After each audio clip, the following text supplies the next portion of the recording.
Happy last day of school, everybody.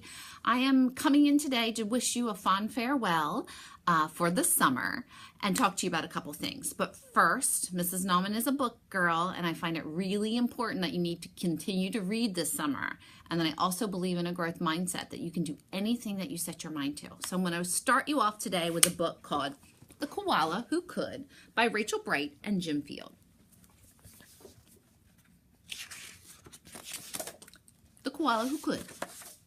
In a wonderful place where the day was just dawning and the breezes blew soft on a warm golden morning, in a place where the creatures ran wild and played free, a koala called Kevin clung to a tree. We have a Kevin in 3rd grade. Hi, Kevin. A nicer gray fellow you never would meet, as soft as a soft thing from ears, tufts to feet. His favorite way to relax in the sun was to cling and to nap and to munch on a leaf bun. And after all this, well, he'd need a nice rest. Yes, Kevin liked sticking to what he knew best. Don't we all? Sometimes it's a lot easier to do what we know than to take a challenge and do something different. You see, high up was safe, since he liked a slow pace, while the ground down below seemed a frightening place. Too fast and too loud and too big and too strange. Nope, Kevin preferred not to move or to change. So he clung to his tree, and he knew what to do, and he was never too keen to try anything new. So when Wombat stopped by and shouted one day, "Hey, Kevin, why don't you come down and play?" I think," he replied, "I should stay on my plant. I'm busy right now. No, I'm sorry.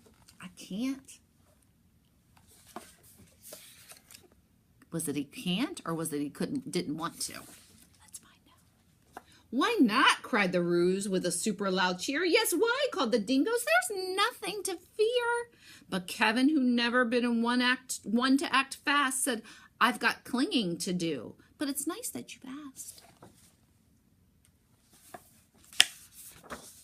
As Kevin sat watching them chatter and share, a part of him wished he could join down there. But he knew he'd miss home. It was dark and so late. The whole thing was risky. An adventure could wait. Whatever the invite, he'd always say no. Oh dear, it seemed Kevin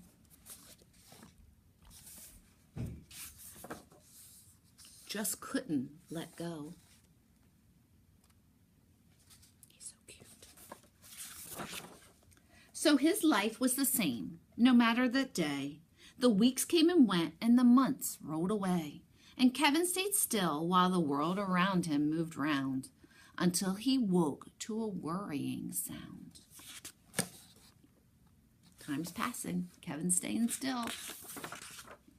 Tap, tap, the sound went. Well, that was a blow. Tappity, tap, tap, tap. Oh, no. Unclung the crowd clawed which had gathered below. "Leap and we'll catch you. Just let yourself go." That woodpecker has really got a chunk out of his tree. But Kevin was scared. "Let go. No, I shan't. I won't," shouted Kevin. "Oh, dear, I just..." What do you think he's going to say? I think I know. "Can't." Woof! Down came the tree, and with it was bringing a crash and a wallop of Kevin still clinging. Kevin, let go. Kevin, he carefully opened one eye and looked at the love staring down from the sky. Then one paw by one paw he loosened his hold. He felt springy and light and happy and bold. The worst he could think of had just now come to pass, and he was just fine. Why had he felt quite first class?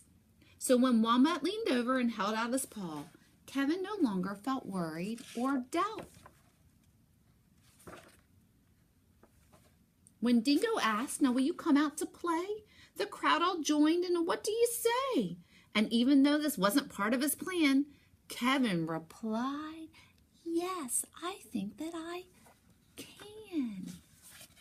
And Kevin from then on was always can do, because life can be great when you try something new.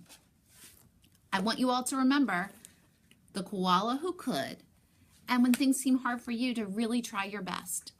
And now Mrs. Nauman is going to channel her inner Kevin and kind of go out on a limb for next year. I've been your principal here at Shields for 8 years, 6 years for some of you, and I'm making a change come July 1st. My new job is going to be called Assistant Superintendent. Kind of a big deal, it seems, which means I'm going to be working with students in kindergarten through 12th grade, not just here at Shields, but all the elementary schools, both of the middle schools and the high school and the Sussex Consortium, to make sure that all kiddos get a great education like they do here at Shields, that they feel safe and they feel loved and they feel like they can do anything that they want to do like Kevin. I'm nervous and excited for my new adventure. And I'm going to miss all of you very much. You are my kiddos that I love to see every day. You're why I do what I do. But I need to take a chance like Kevin and see what else is out there and how I can make a bigger difference. I will be here. I will be visiting Shields. I will be visiting Beacon. I will be visiting Mariner. And once you get to the high school. But I'm just right at the district office, which is right by the high school, in an office there. So I will be helping with instruction, with safety, with hiring teachers, with working with your wonderful teachers. So I'm really lucky. It's a big job, and I'm excited to still be part of CAPE, but wanted all of you to know I'm going to miss you very, very much. I hope you have a safe and happy summer.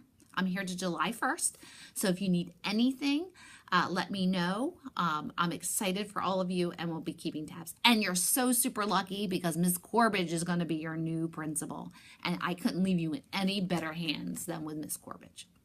Thank you guys for everything and for being so wonderful to me. I've been honored and blessed to be your principal. I love you all very much. Have a good end of school year.